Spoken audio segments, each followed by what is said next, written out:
DIY potting soil. How much does it cost? Are we really going to get a cost savings over store-bought potting soil? And how well does it really work? Hi everyone. If you're a subscriber, welcome back. If you're new to the channel, my name is Riley. Welcome to my garden, and today we're talking about DIY potting soil. The recipe for the potting soil I'll put right here, and this is to make 1 cubic foot of potting soil, and that's the equivalent of this bag of store-bought potting soil right here. So it's the easiest way to do this is with a 5-gallon bucket, and what we're going to do is we're going to have equal parts of peat moss or coco coir, composted cow manure, and a mix of vermiculite and perlite. Now, added to that, we're going to add 1/2 cup of some all-purpose organic slow-release fertilizer in 222, so a balanced fertilizer. And then, because I'm using peat moss, to balance the pH of the peat moss, we're going to use 1/8 of a cup of lime. Now, the sequence of how we mix this up is important in that it makes it easier to do it if you mix the ingredients up in a certain way. So we're going to start with the 1/2 5-gallon bucket of peat moss into a larger container. And we just mix this up, make sure it's all fluffed up. Okay, we'll add 1/2 cup of this fertilizer and 1/8 cup of lime. And while I'm doing this, let's talk about cost. The limiting factor for this recipe is the peat moss, and the peat moss comes in a compressed bale that's 3 cubic feet.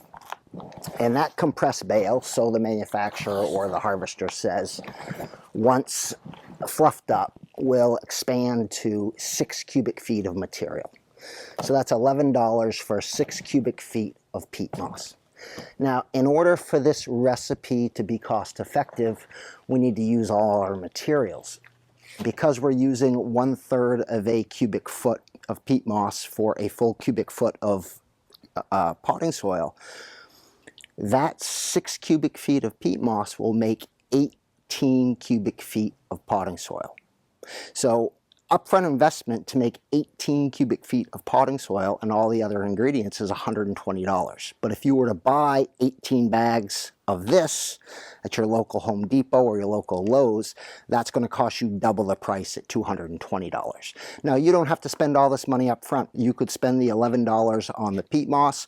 You could buy just a couple of bags of cow manure and 1 bag of fertilizer, 1 bag of lime, and make 5 or 6 cubic feet or whatever you need. And then next season, you could add more of the ingredients you need to make more potting soil. But apples to apples comparison, the upfront cost to make the same amount as this is $110 or $120 versus $220 to $240.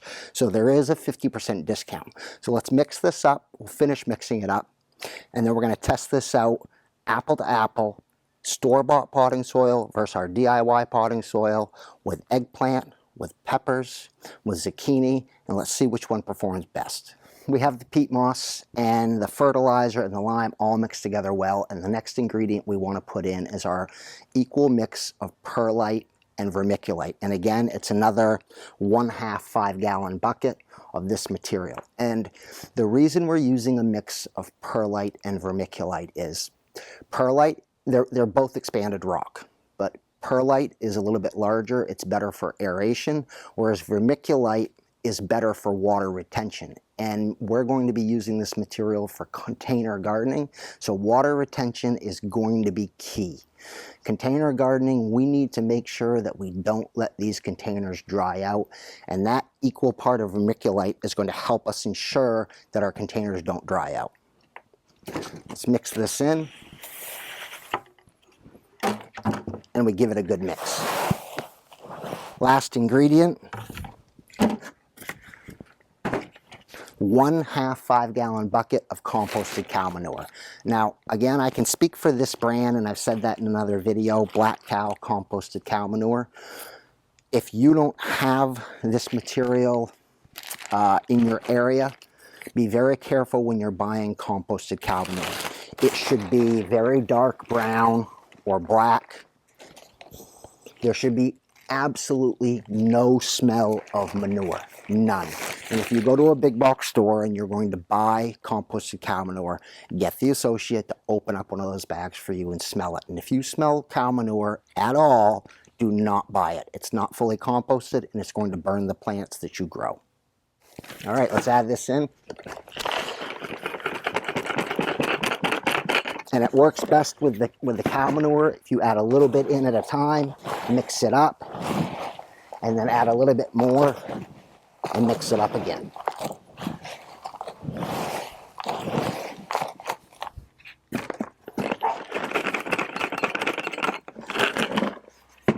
We're going to add enough water to this and mix this up so that when we squeeze it, just a few drops of water will come out of our hands.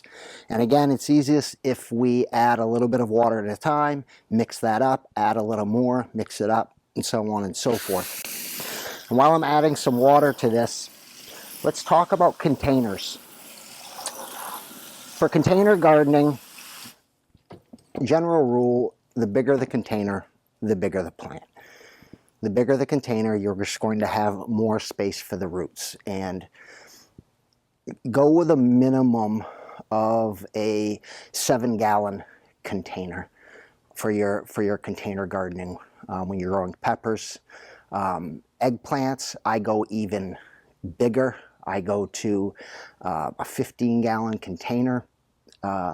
Zucchini, you'll see the container I'm using. It's a whiskey barrel container. It's a big container that I use. And again, the thing we don't want to let happen is we don't want to let these containers dry out. So the bigger the container, the more moisture that soil can hold, and the less chances of that going to dry out on you. All right, we're going to transfer our material to our container. Would help if you have a little shovel. I don't happen to have one right now, so I'll just toss it in here. And these large containers of potting soil, you'll find way down at the bottom, it may be hard to get that material fully wetted. And so as we take material out, we may have to wet the bottom of it. That looks great right there though.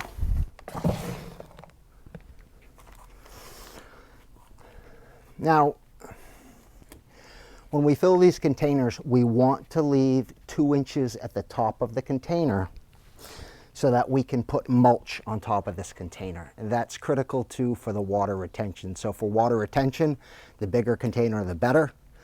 Vermiculite in our soil mix, and 2 inches at the top of the container where we can put a good mulch on top to keep that moisture in the container, prevent it from evaporating out.